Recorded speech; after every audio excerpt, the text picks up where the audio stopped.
हम नहीं करें, हमने डेवलपमेंट किया। आंकड़े हमको बता रहे हैं कि हमने क्या डेवलपमेंट किया है। हम लोग अपना बहुत सारा सब जॉब छोड़ के इस देश सेवा के लिए ही आए थे। भारत की यदि ये कामना है कि हमें विश्व गुरु बनना है तो गुरुओं को तो आप संरक्षण करेंगे ना। अब गुरु ही नहीं संरक्षित होंगे तो विश्व गुरु की कामना हम कहाँ से कर सकते हैं? सिंपल सी बात है। अगर ये टिक्यू फैकल्टीज उन कॉलेजेस में नहीं रहेंगे तो सात का तो भविष्य, सात कॉलेज के बच्चों का भविष्य तो बिगड़ेगा ही। वो नए कॉलेजेस के बच्चों का भी भविष्य बिगड़ेगा जो नए खोले गए हैं और सेम कैंपस में रन हो रहे हैं। कि ये जो शिक्षक हैं वो गुणवत्ता सुधार भी उन इंस्टीट्यूट का कर रहे हैं जो अब से पहले पिछड़े हुए कहलाए जाते हैं। पिछड़े हुए राज्यों में पिछड़े हुए इंस्टीट्यूट के अंदर ये कार्यरत हैं। ये मिनिस्ट्री ऑफ HRD है जो अब आजकल शिक्षा मंत्रालय भारत सरकार का, उसकी प्रेस नोट है, उसमें से मैं कुछ बिंदु पढ़ के बता रहा हूँ कि ये जो फैकल्टीज़ हैं इनमें से 24% फैकल्टीज़ PhD होल्डर्स थे उस समय। और साथ में उन्होंने लिखा है कि ये उन इंस्टीट्यूट में जा रहे हैं जहाँ पे पहले से जो कार्यरत शिक्षक है उनमें कोई भी PhD नहीं है या फिर रेयरली कोई PhD है। दूसरी चीज़ इसमें कहा गया कि पैन इंडिया सिलेक्शन किया गया, पूरे इंडिया में से सिलेक्शन हुआ है। तो 369 डिस्ट्रिक्ट्स ऑफ 26 स्टेट्स के लोग यहाँ पे हैं जो सेलेक्ट हुए हैं। वो 12 स्टेट्स में जाके वहाँ पे वर्क करेंगे जो अति पिछड़ा क्षेत्र है।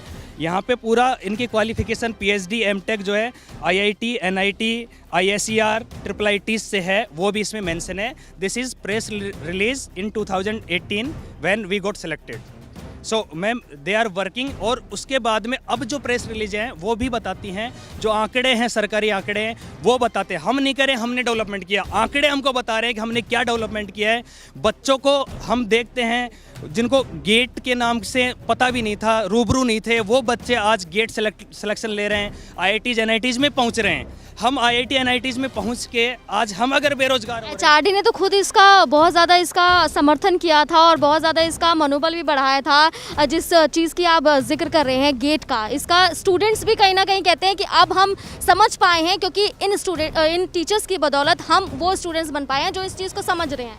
मैम वो तो समझ पाए, लेकिन मैं उन स्टूडेंट्स का जिक्र करना चाहूँगा जो इस समय फर्स्ट ईयर सेकंड ईयर में जिन्होंने अभी नया प्रवेश लिया है, वो भी कोरोना के चक्कर में, जिनकी पढ़ाई अभी स्टार्ट हुई है, वो तो बीच मझधार में रह जाएंगे। वो तो हमारी बदौलत इतने लोगों को देख करके एडमिशन लिया और वहाँ आएंगे तो उनको मिलेंगे नहीं शिक्षक, तो वो कैसे पढ़ पाएंगे। मेरे खुद के इंस्टीट्यूट की बात करूँ, वहाँ पे मेरे को इंस्टीट्यूट में 14 फैकल्टी रिक्वायर्ड है सिविल डिपार्टमेंट में। 9 फैकल्टी हम हैं, 3 वहाँ पे ऑलरेडी वर्क है। ऑलरेडी 2 फैकल्टी कम है हमारे होते हुए। 9 अगर हम चले जाएंगे, first year to final year 4 class होती हैं जो एक साथ होती हैं। 4 क्लास में 3 टीचर कैसे पढ़ाएंगे। लगभग हर सेमेस्टर में 6 सब्जेक्ट होते हैं, अगर 4 से गुणा करें तो 6 चौका 24 सब्जेक्ट हो गए। 3 फैकल्टी 24 सब्जेक्ट कैसे पढ़ा पाएंगे? बहुत मुश्किल है। और मझदार में कहीं ना कहीं नैया जो है वो रह सकती है, और मझदार में नैया रहेगी तो डूबेगी, ये भी कहना वाजिब होगा। ये ग्लोबल एक्सपोजर जो है स्टूडेंट्स को ये टेक की फैकल्टीज ही दिला रही है, क्योंकि ये इन लोगों ने ऐसे जगह से पढ़ाई किया है, हम लोगों ने ऐसे जगह से पढ़ाई किया है जो हम लोगों ने देखा है कि क्या टेक्नोलॉजी है, what is the requirement, future का क्या रिक्वायरमेंट है। और यदि हम ही नहीं रह पाएंगे तो ऑब्वियसली दैट विल बी मतलब एक बहुत बड़ा एक डिवास्टेशन है। जब ये टेक्यूब प्रोजेक्ट आया था तो जैसे ये 3 फेस में आ चुका है, टेक्यूब 1, टेक्यूब 2, टेक्यूब 3।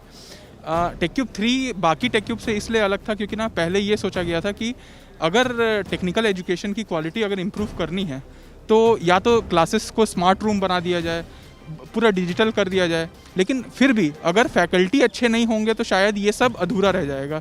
तो टेक्यूब 3 में ये लाया गया कि क्यों ना हम अच्छे फैकल्टी चाहिए तो IIT NIT से लाया जाए। अब उनका जैसा MHRD का कहना था उस समय कि फैकल्टी भी क्यों आएगा, IIT NIT के प्रोफेसर या पढ़े हुए लोग क्यों आएंगे, अच्छी सैलरी दिया जाए उनको। देश सेवा का जो प्रेम है ना, अगर ऐसे राज्यों में जाया जाए तो हम लोग अपना बहुत सारा सब जॉब छोड़ के इस देश सेवा के लिए ही आए थे।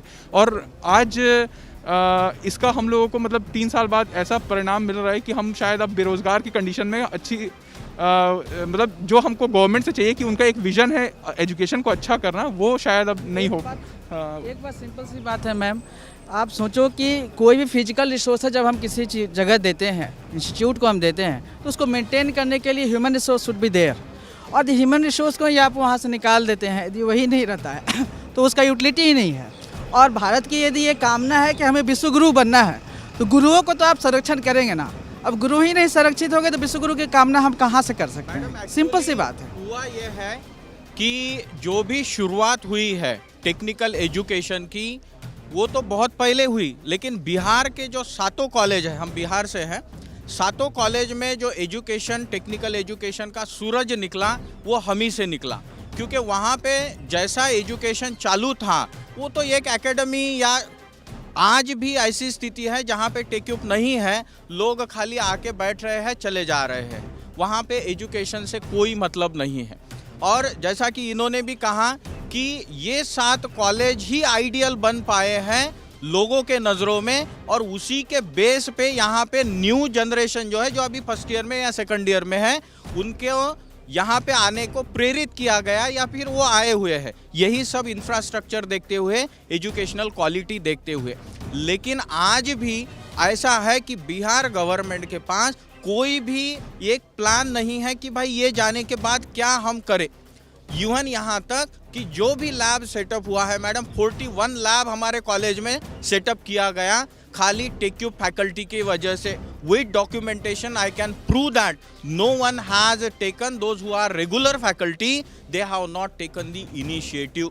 We have run behind the TechUp coordinator and principal to set up all the labs. Hydrology lab जो है वो पूरे बिहार में हमारे ही कॉलेज में है, जो IIT रुड़की के बाद है।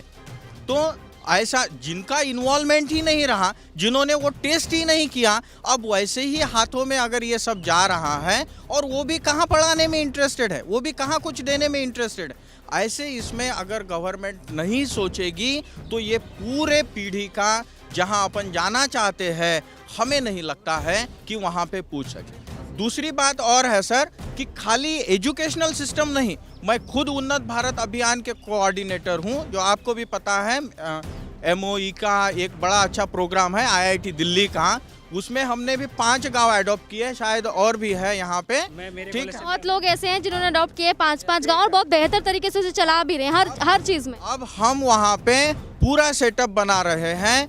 इवन हम वहाँ पे विजिट किए मैडम, वहाँ का ये जो है प्रॉब्लम आइडेंटिफाई करते हुए वहाँ पे अब एजुकेशनल सिस्टम कैसा स्ट्रेंथन किया जाए, हम उन टीचर को तो नहीं बोल सकते, लेकिन हमारे बच्चे वहाँ पे जाके पढ़ाएंगे, ये भी हम इम्पैक्ट वहाँ पे डाल रहे हैं। हमें नहीं लगता है मैडम कि जो वहाँ पे एग्जिस्टिंग फैकल्टी है रेगुलर, और गेस्ट का तो वादा ही नहीं है, लेकिन क्या वो सही में कर पाएंगे, उसको जस्टिस दे पाएंगे, हमें नहीं लगता।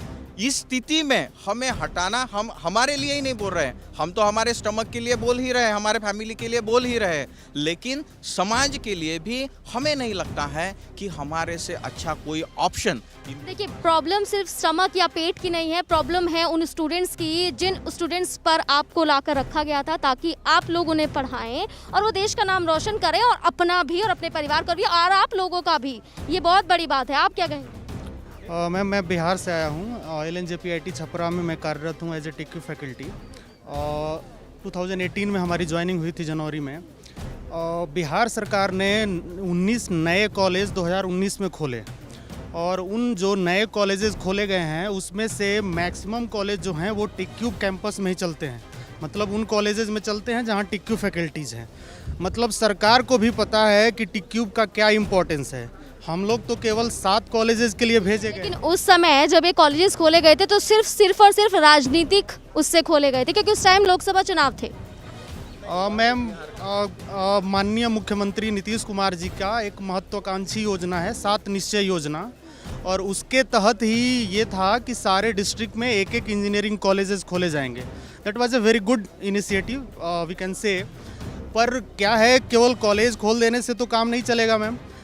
वहाँ पे फैकल्टीज़ होने चाहिए, इंफ्रास्ट्रक्चर होना चाहिए। और उन्होंने क्या किया, शुरुआत में जो 7 इंजीनियरिंग कॉलेज है बिहार में जिसमें टेक्यू फैकल्टीज़ हैं, उसी में ही 2-2, 3-3 नए कॉलेजेस को उन्होंने रन किया, ताकि उन्हें पता था कि ये यंग टेक्यू फैकल्टीज़ जो हैं उनको भी आसानी से पढ़ाएंगे, और हमने बखूबी उनको पढ़ाया और अभी तक पढ़ा रहे हैं। तो जब काम लेना था, हम तो केवल 7 इंजीनियरिंग कॉलेज के लिए गए थे, लेकिन हम 21 इंजीनियरिंग कॉलेजेस के कामों को कर रहे थे। दूसरी बात एक और मैं कहना चाहूँगा, बिकॉज अलॉन्ग विद द टेक्यू फैकल्टीज ऑल्सो, वहाँ पे जो सपोर्टिंग स्टाफ है उनकी भी भारी कमी है।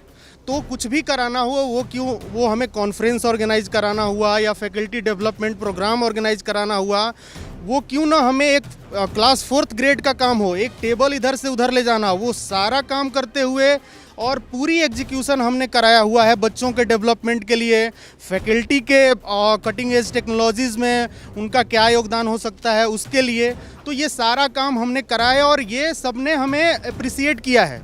वो आपके स्टेट स्टीयरिंग कमेटी के मेंबर्स हों, नेशनल स्टीयरिंग कमेटी के मेंबर्स हों।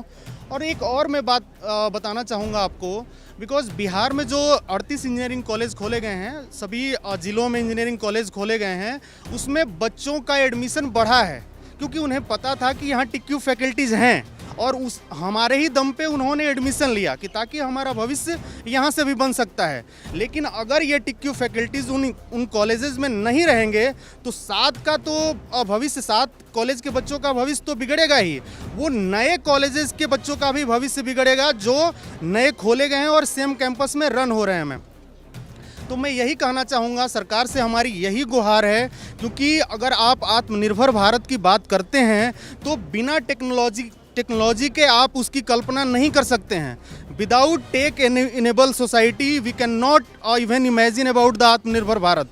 तो हमारा उसमें बहुत सारा योगदान हो सकता है। सरकार जिस तरह से हमें यूज करना चाहती है यूज कर सकती है।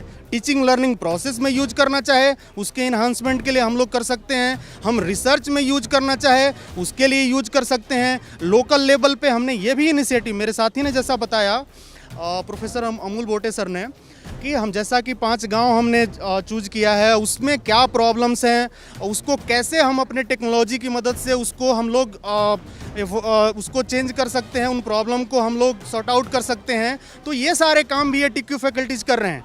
तो हमने अपना पूरा प्रयास दिया है 3 साल में, ताकि उन बच्चों का भविष्य बदल सकें, वहाँ उन कॉलेजेस में एक नए तरह की ऊर्जा ला सकें। सारे प्रयास हमने किया हुआ है। अब हमें ये गुहार है अपने शिक्षा मंत्रालय से, अपने स्टेट के माननीय मुख्यमंत्री जी से, कि हमारे बारे में सोचें ताकि उन बच्चों का भविष्य सुरक्षित हो सके, हमारा भी भविष्य सुरक्षित हो सके। जो रिसर्च कल्चर है, जो रिसर्च कल्चर यहाँ पे बिहार के 7 कॉलेज में नहीं था, वो भी हमने डेवलप किया। साथ ही साथ बच्चों को भी प्रोजेक्ट में इन्वॉल्व कराया और उसका फंडिंग मैडम हर कॉलेज में लगभग 1 से 1.5 करोड़ रुपए का हुआ। वो एडिशनल फंड आके हमारे बेस पे हमने नई लैब या तो डेवलप की या फिर पहली पुरानी लैब उसको मॉडर्नाइज किया ताकि बच्चों को उसका बेनिफिट हो। आज अगर हमारे कॉलेज में अगर आप आके देखोगे तो लैंग्वेज लैब जो है, जिसके हम प्रोफेसर इंचार्ज है, इंग्लिश के फैकल्टी भी है, तो ये एक शानदार लैंग्वेज लैब जो NIT IIT के स्तर से हमने बनाई हुई है। हर चीज़ वहाँ पे आके आपको मिल सकता है। हमें भी दुख होगा कि अगर हमने इतना दिया और उसका यूटिलाइजेशन प्रॉपर नहीं हुआ तो ये बड़ा दुखद बात हमारे लिए भी रहेगा। यही विनती के साथ हम यहाँ पे रुकेंगे कि गवर्नमेंट ने ये सब चीज़ें ध्यान में लेते हुए हमें वहीं पे सर्विंग करने का मौका दिया जाए, या फिर कहीं और भी डिप्यूट किया, कोई इशू नहीं है। हम हमारा एनर्जी वैसा ही डालेंगे जिसका कि समाज को हमें भी देना है और समाज को हमसे भी लेना है। मैम, एक और वाक्य मैं याद दिलाना चाहूँगा। शिक्षा मंत्री जी, वर्तमान जो शिक्षा मंत्री जी हैं, बार बार कहते हैं आचार्य देवो भव, आचार्य देवो भव, और आप देख रहे हैं आचार्य क्या हो रहे हैं। तो क्या उनके पास ऑनलाइन ऑफलाइन क्या हमारे लिए 5 मिनट नहीं है बात करने के लिए? क्या हम उनसे इतनी सी गुहार नहीं कर सकते? चलिए, हमारा रोजगार जा रहा है, जो भी है, क्या हमको वो खुद बता नहीं सकते 5 मिनट के लिए ऑनलाइन मिल रहे हैं? आजकल कोरोना ने ये सिस्टम भी बता दिया कि ऑनलाइन मिल रहे हैं, और यहाँ भी जितने फैकल्टी हैं ऑनलाइन यहाँ बैठकर भी क्लासेस ले रहे हैं। 31 तक जब तक हमारी ड्यूटी है हम पूरी निर्वहन कर रहे हैं, यहाँ बैठकर भी हम वो ड्यूटी निभा रहे हैं। तो क्या उनकी इतनी ड्यूटी नहीं है कि आचार्य देवो भव बोलने के लिए नहीं? क्या वो हमारे को आचार्य देवो भव समझते भी हैं? तो क्या हमसे वो 5 मिनट बात नहीं कर सकते? आज भी हम उनके आवास के सामने बैठे रहे, हमारे सामने वो अंदर गए और वो उन्होंने हमारी तरफ देखा तक नहीं, और साथ में हमको धमकी दे के भगा दिया गया कि आप यहाँ से निकलिए, यहाँ पे आप नहीं मिल सकते हैं, आप नहीं मिल सकते, आप 100% नहीं मिल सकते, आप यहाँ रहेंगे तो आपको उठा के ले जाएंगे, आप यहाँ से चलिए। सीधा संदेश हमको ये दिया गया कि आपसे नहीं मिलेंगे। तो मैम, आचार्य देवो भव अगर बोल रहे हैं तो कम से कम मिलना तो 5 मिनट की हम कामना तभी पूरी होगी मैम। सिंपल सी बात है, जब आप गुरुओं को संरक्षित करेंगे। यदि हम ही प्रोटेक्टेड नहीं है, हमारा ही सस्टेनेबिलिटी नहीं है लाइफ का, तो फिर हम आगे क्या सोच सकते हैं। मैं एक सिंपल सी बात बताना चाहता हूँ, टेक्यू प्रोजेक्ट जो थर्ड प्रोजेक्ट है उसके अंदर इक्विटी एक्शन प्लान भी है, इन्वायरमेंटल मैनेजमेंट फ्रेमवर्क भी है, जहाँ गवर्नमेंट बहुत अच्छे लेवल से काम करना चाहती है। एट द लेवल मतलब इंजीनियरिंग इंस्टीट्यूट पे जो लेवल होता है उस जगह पर वो काम करना चाहती है और वहाँ पर भी हमारा इन्वॉल्वमेंट है, लेकिन आप हमें ही वहाँ से निकाल रहे हैं। मतलब ये कोर जो जिसको बोलते हैं कि ह्यूमन रिसोर्स जो है, जो कि यूटिलाइज़ करने वाला फिजिकल रिसोर्सेज को, वही यदि वहाँ से निकल गया मार्केट से आपका, तो फिर इंजीनियरिंग कॉलेज में जो भी अपग्रेडेशन होना है या अभी तक जो हुआ है वो वहीं रह जाएगा, हो सकता है फिर और डिग्रेड भी हो जाए।